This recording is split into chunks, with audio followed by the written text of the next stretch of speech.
Señor Padre amado, altísimo Dios, único Dios y verdadero, que reina por los siglos de los siglos. Señor, le damos gracias por la oportunidad, el privilegio que tenemos de venir aquí unidos, hermanos y hermanas, a su iglesia, a alabarle, a darle gracias, a escuchar de su palabra, a aprender, a conocerle para acercarnos más a usted. Señor, nunca queremos hacer nada sin su intervención, sin ponernos en sus manos, porque si no estamos en sus manos, nada somos. Señor, yo le pido y le suplico ahora que tome control su Espíritu Santo de mi corazón, de mi mente, que me ayude a recordar lo que he aprendido a través del estudio de su palabra, que me ayude a exponerlo de una forma clara, que sea de edificación para su iglesia, que me utilice como una herramienta suya y que siempre el deseo nuestro sea glorificar su nombre sobre todas las cosas y que haya edificación, crecimiento espiritual en nosotros, sus hijos. Le pido que tome control del corazón de mis hermanos y hermanas y que todos aprendamos algo de su gracia en este día. Gracias, Señor. Nos ponemos en sus manos. En el nombre de Cristo Jesús. Amén. Amén. La lectura bíblica del día de hoy es un pasaje muy conocido. Se encuentra en Mateo capítulo 11. Vamos a leer del verso 28 al 30. Este es Jesús dirigiéndose a una multitud, a gente, muchedumbre, multitud de personas. Y dice Jesús: venid a mí todos los que estáis trabajados y cargados, y yo os haré descansar. Llevad mi yugo sobre vosotros y aprended de mí, que soy manso y humilde de corazón, y hallaréis descanso para vuestras almas, porque mi yugo es fácil y ligera mi carga.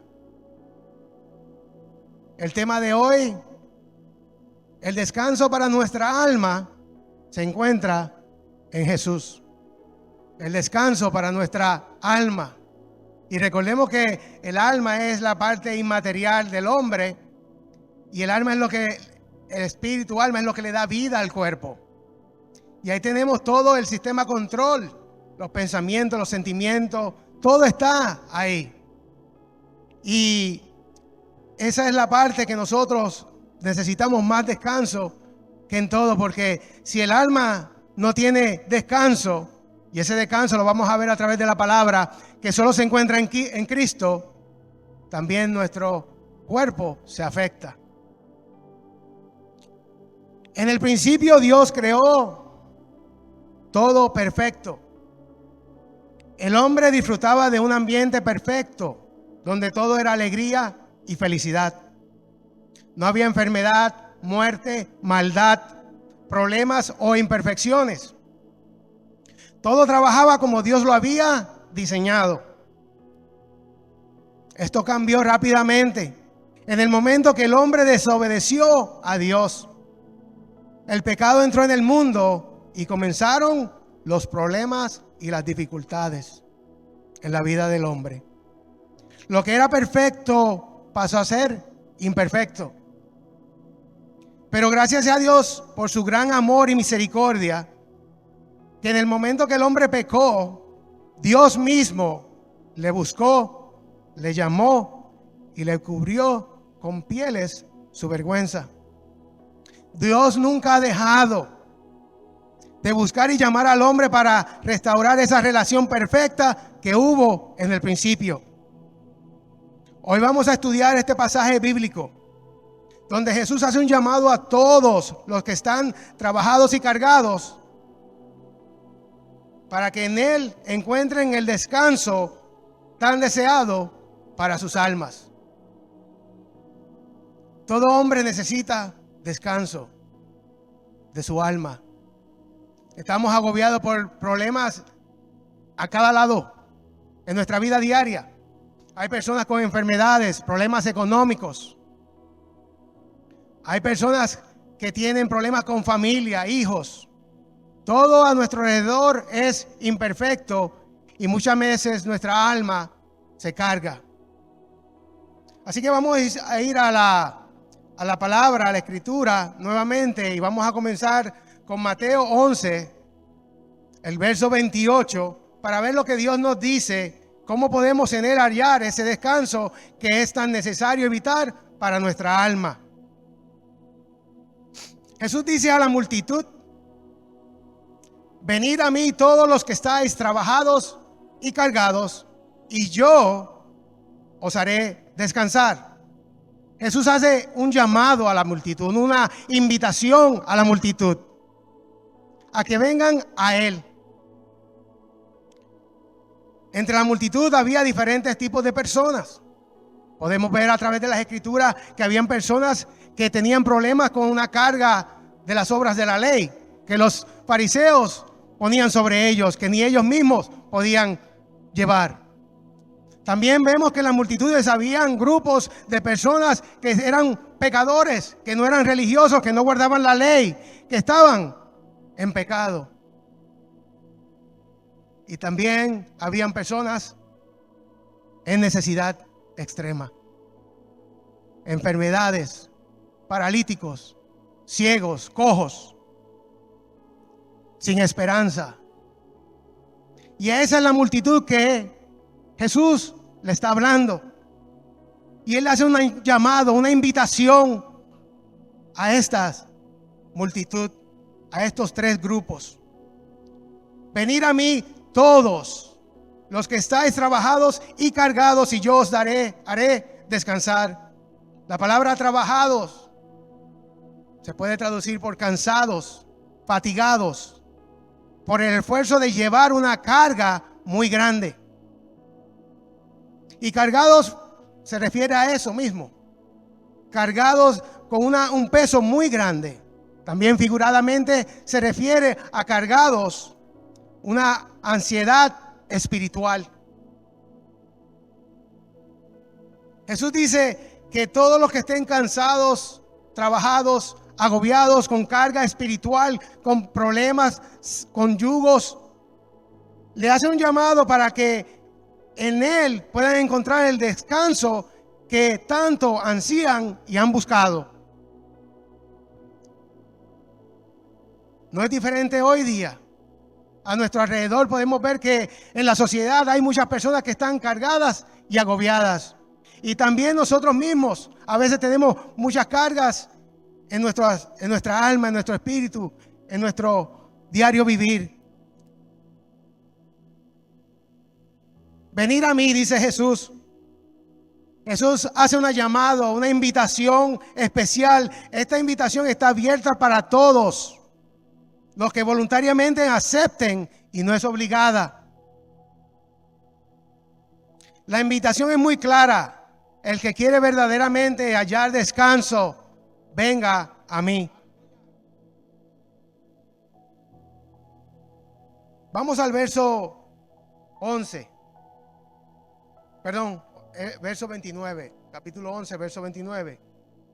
Jesús dice: llevad mi yugo sobre vosotros y aprended de mí, que soy manso y humilde de corazón, y hallaréis descanso para vuestras almas. En el primer verso, Jesús hace el llamado a la multitud, a que todos los que estén cargados, trabajados, vengan a Él. Ahora Él le da la solución. La solución es que lleven su yugo. La palabra yugo, en el tiempo de Jesús y hoy día también significa lo mismo, hace referencia a un trozo de madera, ¿verdad? Todos lo saben, que se utilizaba para unir a dos bueyes y atarlos a una carreta o un arado para el trabajo. Para una carreta para cargar caña, todo en el campo. Y significa unión. Unión. Pero también esa palabra significa figuradamente servidumbre, esclavitud, porque estás atado a una carga pesada que está sobre ti, que tienes que alar, y eso es lo que cansa. Así que Jesús aquí está hablando, utilizando figuradamente palabras literales del diario vivir, para poder aplicarlas a una necesidad que el hombre tiene espiritual. Él dice: llevar mi yugo. Para hallar descanso hay que hacer un intercambio de yugo. Él dice: llevar el mío, porque el mío trae libertad y paz, y el yugo que ustedes tienen trae esclavitud y servidumbre. Llevad mi yugo sobre vosotros y aprended de mí. ¿Por qué aprender de él? En los tiempos de Jesús, cuando él estaba hablando a la multitud,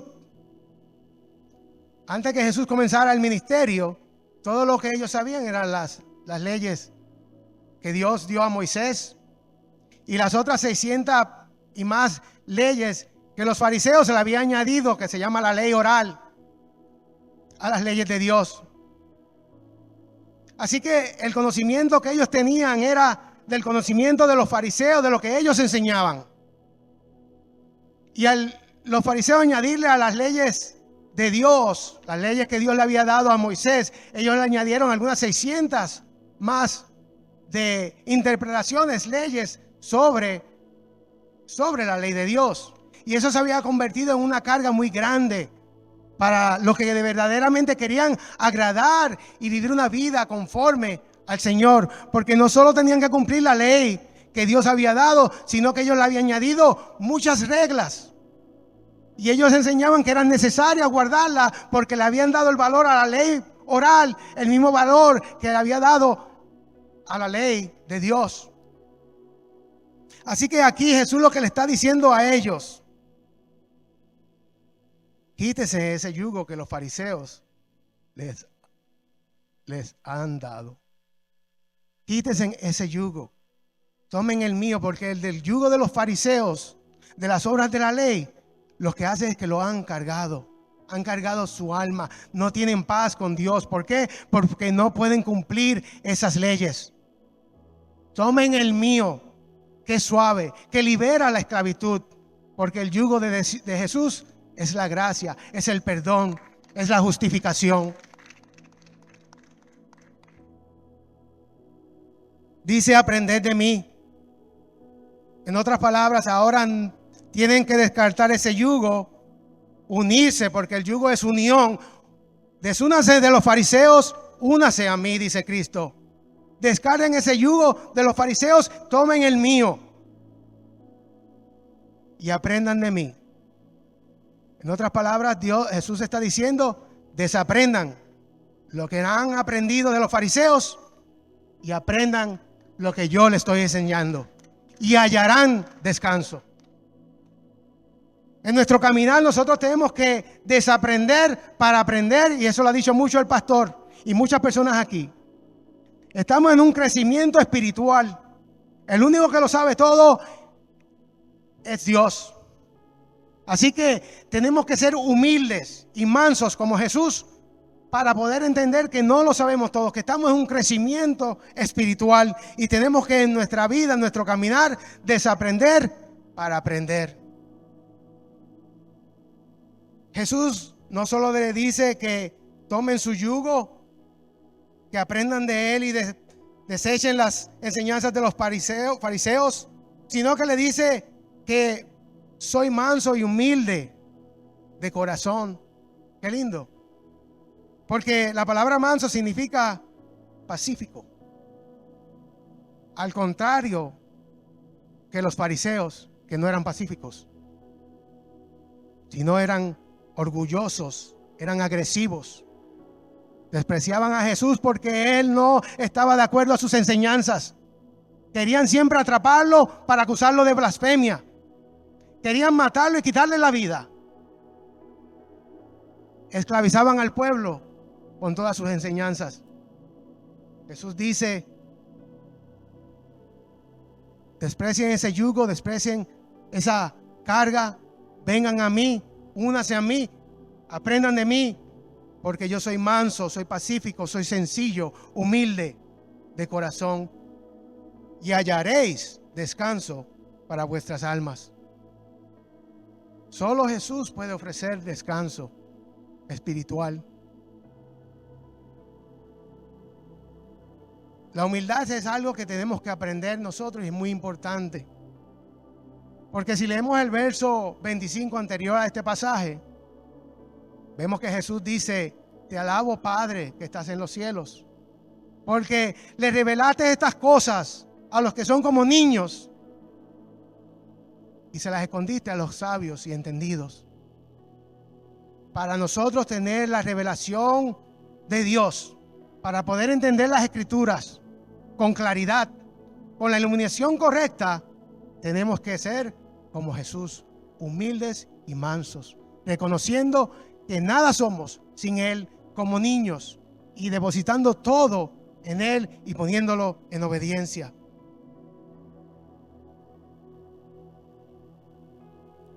Jesús, conociendo el cansancio y la carga espiritual de la multitud, ofrece la única solución para todo el que desea hallar descanso espiritual. La solución es descartar el yugo de esclavitud que ellos tenían y tomar el yugo de libertad que solo Jesús puede ofrecer.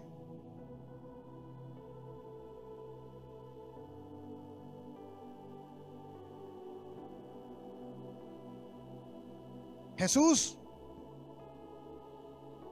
siendo Dios, se humilló a sí mismo, haciendo semejante a hombre, y vino a este mundo a servir.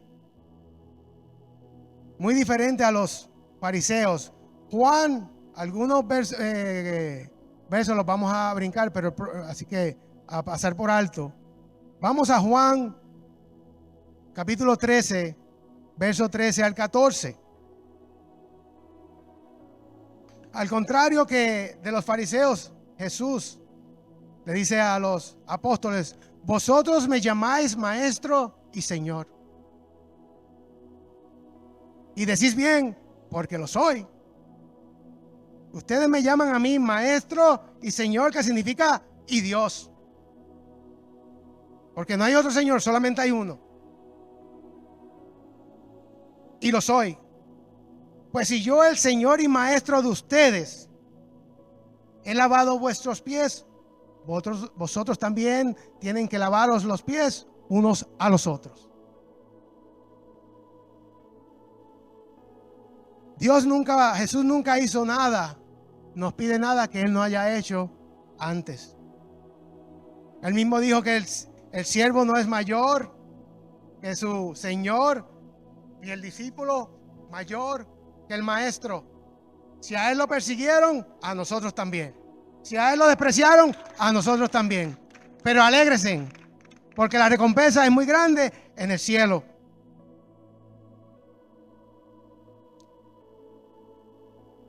Somos llamados a ser mansos y humildes de corazón como Jesús, a servir a los demás, a no querer ser los primeros como los fariseos.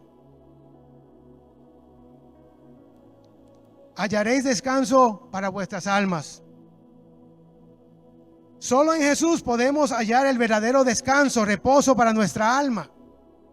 El buscar descanso para nuestras almas en cualquier otra cosa, persona, reglas religiosas, bienes materiales, es el error común de la humanidad. La gente busca descanso en reglas religiosas sin Cristo.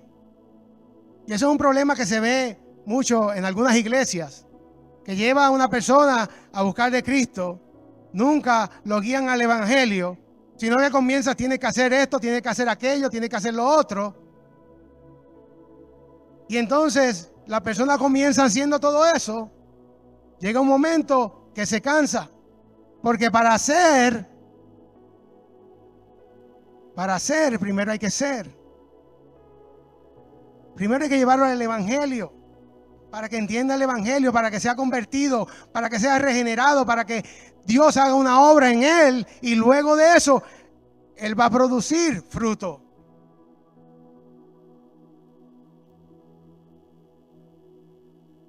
Muchas personas buscan descanso en cosas materiales y terminan con más trabajo y cargados. La gente busca descanso para el alma en relaciones sexuales y terminan tristes y decepcionados. El que no tiene a Jesús nunca hallará descanso para el alma porque no puede contestar una pregunta muy sencilla. ¿Qué sucederá después de la muerte? No hay esperanza. Para el que no tiene a Jesús, no tiene esperanza ninguna. En cambio, nosotros sí, nosotros tenemos esperanza porque en Cristo tenemos la vida eterna.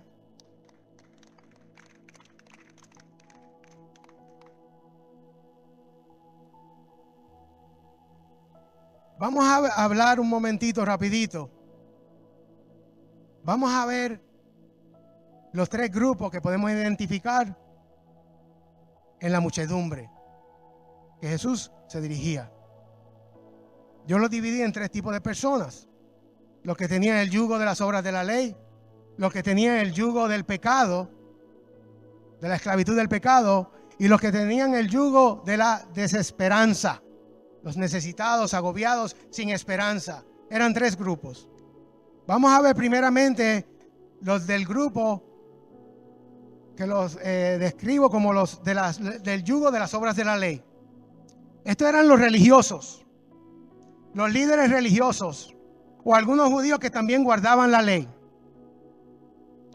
Para ellos, consideraban que el camino de Dios era solo posible a través del cumplimiento de la ley.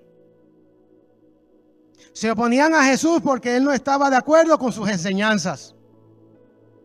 Habían añadido, como dije anteriormente, más de 60 reglas basadas en la interpretación de la ley de Dios. Esto era llamado la ley oral. Esto era un yugo difícil y una carga pesada para los que verdaderamente querían obedecer a Dios.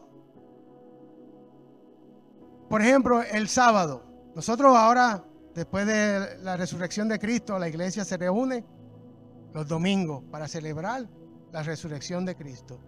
Pero antes de Jesús, acostumbraban a reunirse el sábado, porque era el mandamiento que Dios dio a Moisés. El sábado lo habían convertido, en vez de un día que la intención del Señor, porque Dios nos ha dado, necesitamos dos descansos, antes que se me olvide. Necesitamos el descanso físico, que es el sábado o domingo o cualquier día en la semana hoy día que usted tenga libre. Y necesitamos, ese es el descanso físico, pero también necesitamos el descanso espiritual, que ese solo está en Cristo. Pero en el principio Dios había ordenado el sábado para que ese día ellos no trabajaran. La ley era que no trabajaran. Pero ahora ellos comenzaron a añadirle a la ley. Bueno, y si me levanto y me amarro los zapatos, eso es trabajo.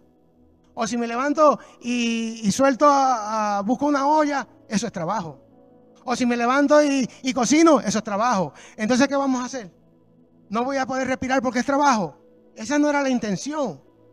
Por eso Jesús dijo, el sábado fue creado por causa del hombre, no el hombre para el sábado. No era para esclavizar al hombre, era para que tuvieras un día, que sacaras ese día, que fueras al templo, que le dieras gracias a Dios, que compartieras con tu familia, con tus hijos, que después que salieras del templo pudieras mirar alrededor, ver la creación de Dios y dar gracias, compartir con la familia, hermanos y hermanas.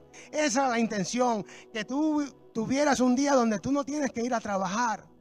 Puedes sacar ese día para levantarte a orar, a darle gracias a Dios, a alabarle, a venir a la iglesia. Esa era la intención. La intención nunca fue en convertirlo en un montón de reglas que lo que hacían es que montaban una carga muy grande en los que querían verdaderamente adorar a Dios. Entonces ese día yo me imagino, yo comencé a buscar reglas y no me dio tiempo de leerlas, pero eso es un listado de muchas páginas. Usted tenía que tener un listado más grande de los que yo tengo aquí para acordarse de todas las reglas. Entonces yo me imagino que ese día, en vez de ellos estar esperando, viene el domingo, voy a adorar al Señor, voy a disfrutar con la familia, voy a admirar la creación, ellos no querían que viniera el domingo, porque era un montón de reglas que no podían cumplir. Entonces, si no las puedes cumplir, te sientes mal con Dios porque no pudiste cumplir las reglas. No había descanso para ellos espiritual, ni de una ni de la otra. Y no solo eso, sino que por eso Jesús decía, no hagan como los fariseos, porque ellos dicen y no hacen. Se visten como sepulcros, se ven por fuera como sepulcros blancos, pero por dentro están sucios, podridos, porque ellos decían y no hacían. En una ocasión Jesús caminando por un campo el día de sábado, y los apóstoles comenzaron a comer espigas porque tenían hambre y ya lo querían cumplir. Porque ellos están trabajando. ¿Acaso eso era trabajo? Están comiendo, no están trabajando. Querían, porque Jesús sanaba un sábado, quería decir que eso era quebrantando la ley. Entonces Jesús le decía, pero ok, ustedes me culpan de quebrantar la ley porque sané a alguien el sábado, pero ustedes, si viene una abeja o un buey, se le cae en un hoyo, no van y lo sacan el sábado para salvarle la vida. Entonces, ¿qué es más importante? ¿La abeja o el buey? ¿O sanar a un necesitado?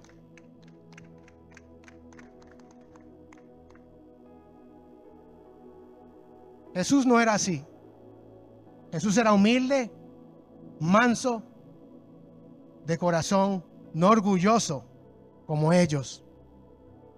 Así que en este grupo que encontramos, vemos que era una carga pesada para los que verdaderamente querían amar y adorar a Dios. Se les hacía imposible y sentían que no daban el grado, y es la verdad, porque ninguno damos el grado. Eso es lo bueno de la gracia, porque ninguno damos el grado, porque Dios exige perfección, y por más que nosotros intentemos ser perfectos, nunca lo podemos alcanzar. Por eso Pablo dice en Romanos 3:20, dice que por las obras de la ley ningún hombre será justificado, porque por medio de la ley es el conocimiento del pecado. A través de la ley me mostraba el amor, la santidad, la justicia de Dios. Pero también cuando yo la estudiaba me muestra que yo tengo faltas, que soy un pecador, que necesito a Cristo.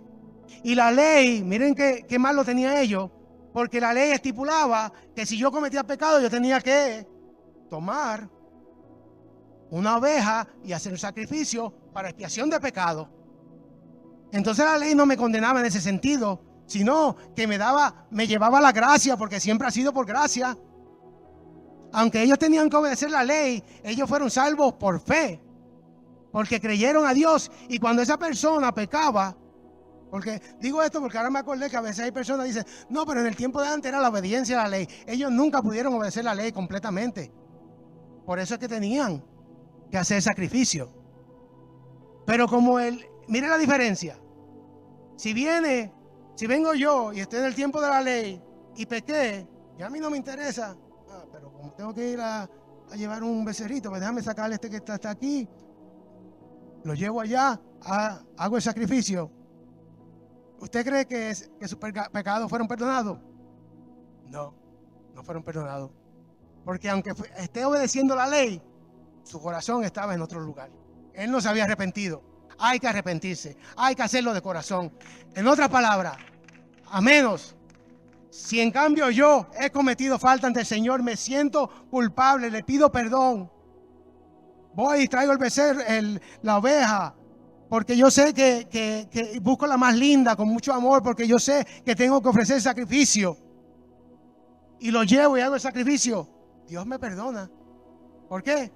Porque lo hice de corazón, porque creí en Él. Ahora, ese sacrificio no lo salvaba, solo apaciguaba la ira de Dios contra el pecado. Ese sacrificio era una sombra de lo que Cristo iba a hacer en el futuro. Así que cuando ellos hacían eso, por la fe, por haberle creído a Dios y haberle hecho de corazón, ellos eran justificados, porque Dios le iba a imputar la justicia de Cristo miles de años después. Así que en ese momento, por eso Pablo también dice,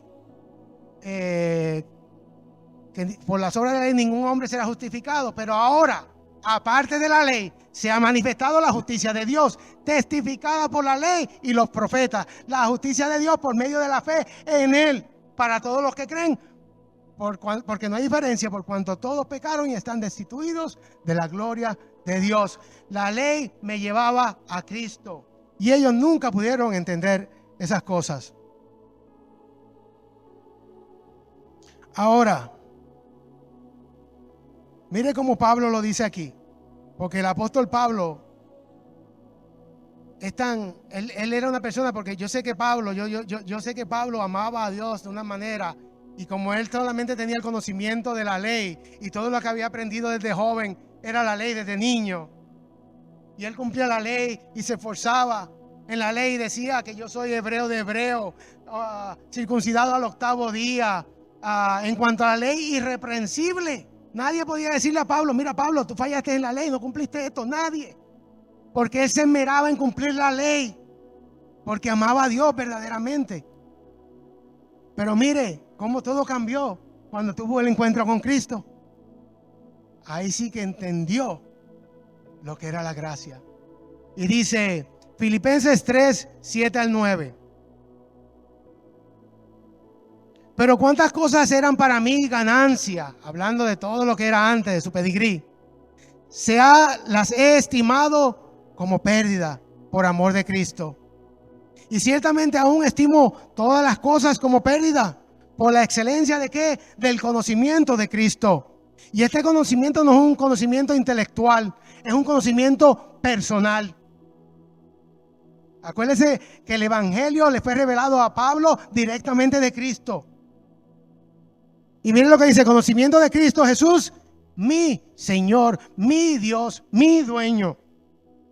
Por amor de Él, cual lo he perdido todo y lo tengo por basura, por servidumbre, sin valor, para ganar a Cristo. Y miren lo que dice. Qué lindo. Para ser hallado en Él, no teniendo mi propia justicia, que es por la ley, sino la que es por la fe de Cristo, la justicia que es de Dios por la fe. En otras palabras, Pablo está diciendo, cuando tuvo un encuentro con Cristo, él puso en una balanza todo lo que él era antes y le había aprendido, y puso en el otro lado lo que aprendió de Cristo. Se dio cuenta que nada valía lo que él tenía sin Cristo.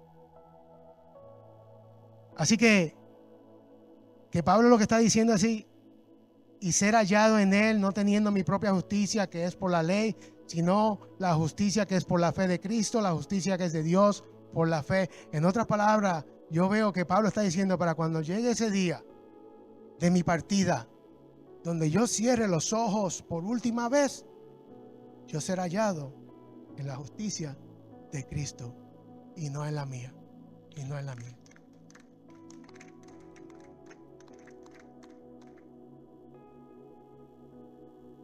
Quiero decir que nunca Cristo estuvo en contra de la ley. Al contrario, él dije: yo no he venido para anular la ley, yo he venido para cumplirla. Él la cumplió, no solo obedeciéndola sin falta, por eso Él es el que nos justifica, sino que también la cumplió porque la ley anunciaba su venida. Lo que Cristo estaba en contra eran las leyes que le habían añadido los fariseos a la ley de Dios, y también estaba en contra de poner tu fe en las obras para salvación. En decir, mi obra, lo que yo hago es el medio para alcanzar a Dios. Eso es lo que estaba en contra, porque no hay obras que yo pueda hacer para ganar a Dios. No hay obras que yo pueda hacer que puedan eliminar lo que he hecho antes. Solo Cristo, solo la labor de Cristo. Ya estamos casi terminando. Ahora, aquí en la iglesia, yo sé que nosotros no tenemos ese problema. Nosotros entendemos, hemos venido a Cristo. No tenemos el problema de las obras de la ley. Hemos entendido lo que es la gracia. Porque por gracia sois salvos por medio de la fe. Y esto no de vosotros, pues es don de Dios, un regalo de Dios. Entonces, ¿cómo lo podemos nosotros esto aplicar a nosotros? Creo que lo contrario a lo que hacían los fariseos. A veces nosotros nos podemos convertir en fariseos, no con otros, pero con nosotros mismos. A veces deseamos servir a Dios, amarle, obedecerle, hacer lo correcto a Él, sabiendo que eso no me da la salvación. Yo soy salvo por Cristo, por su obra, pero quiero agradarle a Dios. ¿Y qué pasa? Fallamos. Intentamos, fallamos. A veces nos vienen tentaciones, pensamientos, uno los trata de sacar de la mente y en vez de irse, vuelven y siguen y atacan a uno más. Puede estar uno orando y vienen pensamientos, puede estar haciendo otra cosa, tentaciones, caminando. Y entonces uno se siente mal con el Señor y se convierte uno en un fariseo, pero de uno mismo. Quiero que sepamos y entendamos que nosotros no tenemos poder para detener pensamientos o tentaciones. Las tentaciones son diferentes que los pensamientos intrusivos. Las tentaciones son un deseo que llama del pecado, que atrae a uno. Puede ir uno caminando y vamos a decir una joven con poca ropa o algo y uno mira y a lo mejor la concupiscencia pecaminosa de uno puede decir, oye, la voy a mirar, un ejemplo. Pero después uno escucha al Espíritu y dice, no. Y viro del otro lado, si me tengo que ir a la tienda, hago. Eso no pequé. Ahora, si yo vengo y desnudo a esa mujer en mi mente, entonces yo estoy en pecado. ¿Verdad? Eso no lo podemos evitar, que nos venga pensamientos. O pensamientos intrusivos son pensamientos que uno no desea, que le viene a uno de la nada. Y uno no sabe de dónde vienen y se ven y pueden parecer que son de uno, pero si yo no pienso así. Y uno los lucha y trata de sacarlo, pero ¿sabe qué? Vuelve y vuelve y vuelve. Eso no lo podemos evitar. Pero lo que sí podemos evitar es seguir meditando en ellos y llevarlos al pecado. Debemos entender que los pensamientos indeseables o las tentaciones no son pecado. Es algo que ocurre y no podemos evitar. Lo que sí es pecado es dejarse dominar por ellos. Ahora, ¿por qué quiero venir a esto rapidito? Porque, ¿se acuerdan del aguijón de Pablo? Y no estoy diciendo que esa es la misma situación de Pablo. No sabemos cuál era el aguijón. Uno piensa que era algo en la carne, alguna enfermedad, una incapacidad, o otro de los ojos. No sabemos. Y no importa. Porque lo importante es que podemos ver lo que le pasaba a él y lo podemos aplicar a nuestro aguijón. Ahora, lo que quiero decir es que hay veces que venimos a Cristo y Dios nos quita de la nada algo completamente. Por ejemplo, cuando yo antes de venir a Cristo, muchos años de haber conocido a mi esposa, yo era una persona que tomaba. Yo tomaba mucho. Y yo decía mi cerveza, yo no iba a ningún lado que no hubiera cerveza o bebida. Cuando yo vine a Cristo, Cristo quitó eso de mí. No tengo que luchar. Yo no voy, pero puedo estar donde haya personas tomando y a mí eso como si nada. Pero hay otras cosas que Dios no quita y todos no somos iguales. ¿A qué quiero referirme? Que a veces hay cosas que Dios puede dejar en nosotros y en vez de nosotros tratar de pensar que estamos mal con Dios o convertimos unos fariseos de nosotros mismos, tenemos que entender que a lo mejor esas cosas Dios las ha dejado en nosotros para mantenernos humildes y dependientes de Él.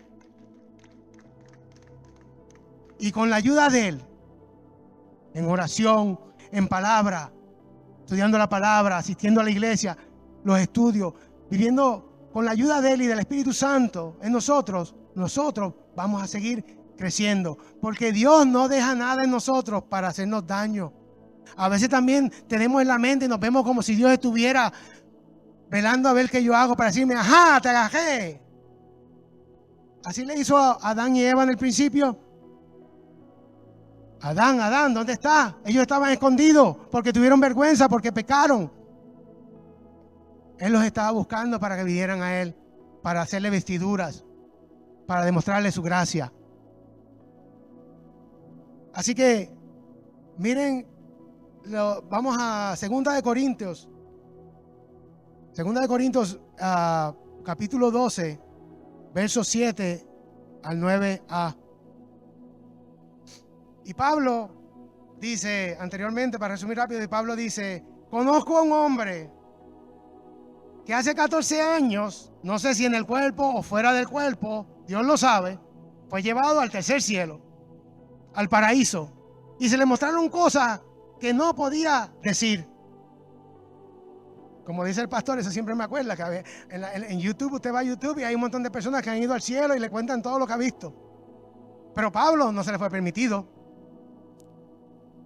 Y entonces Pablo dice, verso 7, y para que la grandeza de las revelaciones no me exaltase desmedidamente, que no me enorgulleciera de una manera desmedida, me fue dado un aguijón, una espina, puede ser un fastidio, puede ser una discapacidad corporal en mi carne, un mensajero de Satanás que me abofetee, que me dé cachetadas, para que no me enaltezca en sobremanera.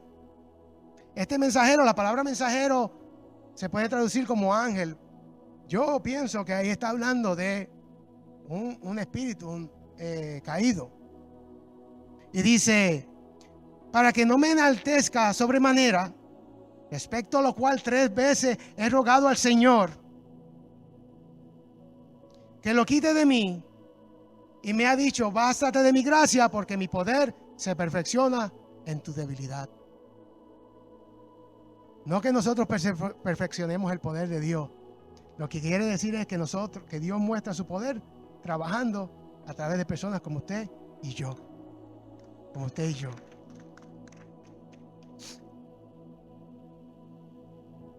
Ahora mire lo que le pasó a Pablo. Pablo rogó, y acuérdense que Pablo era una necesidad de él.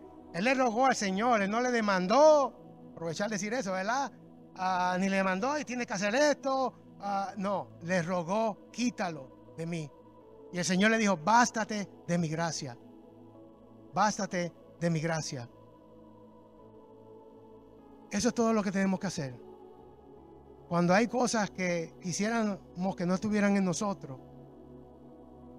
y por alguna razón están todavía y no las podemos controlar, solo tenemos que acordarnos de descansar en el Señor, en su gracia, en su providencia, en su amor, en su misericordia, en su poder, porque a través de su Espíritu Santo que vive en nosotros, vamos a poder crecer a la imagen y semejanza de Cristo. No seamos fariseos con nosotros mismos. Ahora, tampoco estoy diciendo, bueno, eso es lo que me pasa a mí, yo en la pornografía todos los días. No, eso no es. Una cosa es practicar el pecado, otra cosa es desear vivir en la voluntad del Señor, y porque somos humanos y no somos perfectos, fallamos.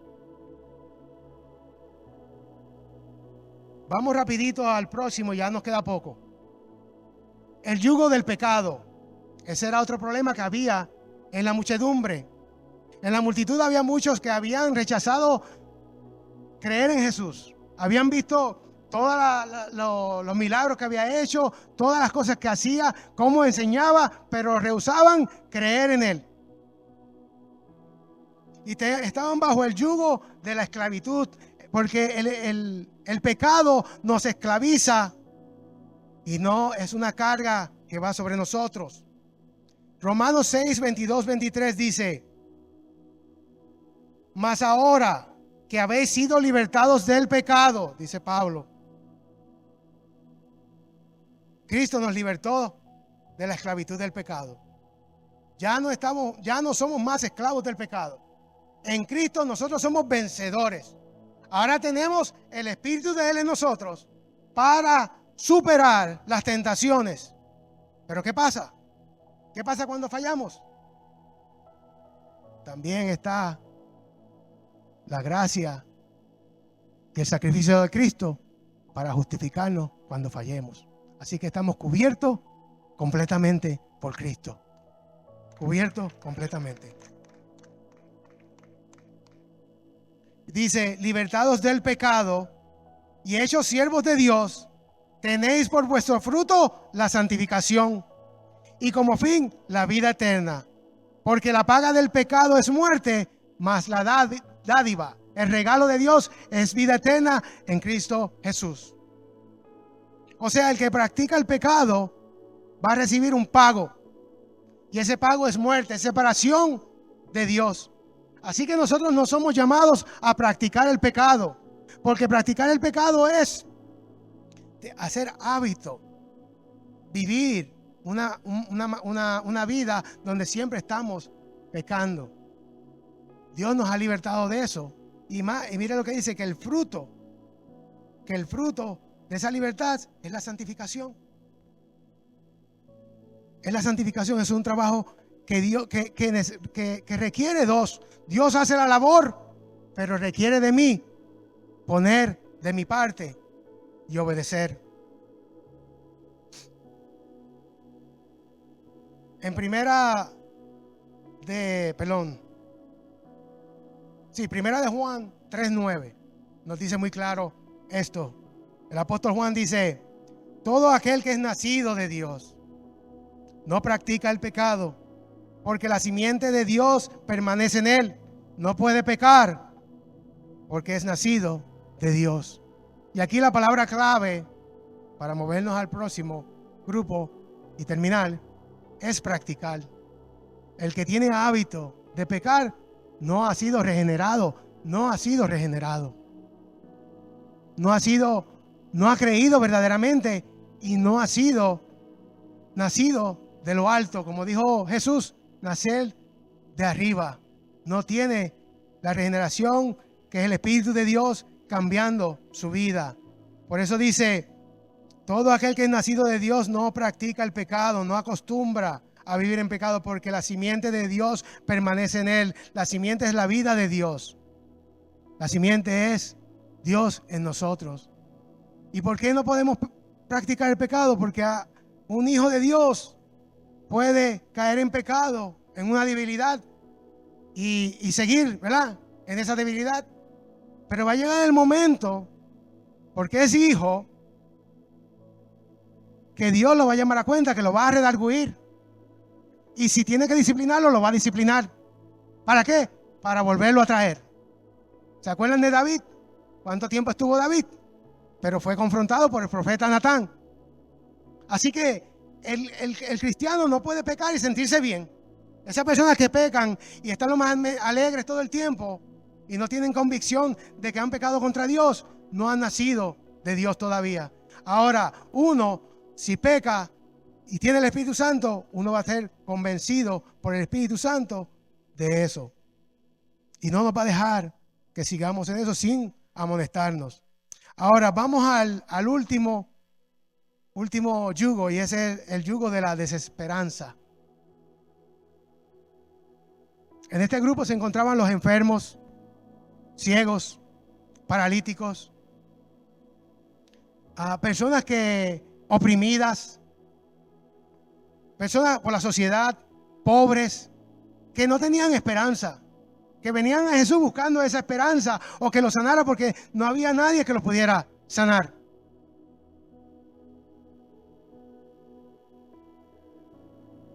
A lo largo de los evangelios podemos ver que Jesús siempre tuvo compasión por los necesitados. Vamos a Mateo 4, capítulos 23 al 24.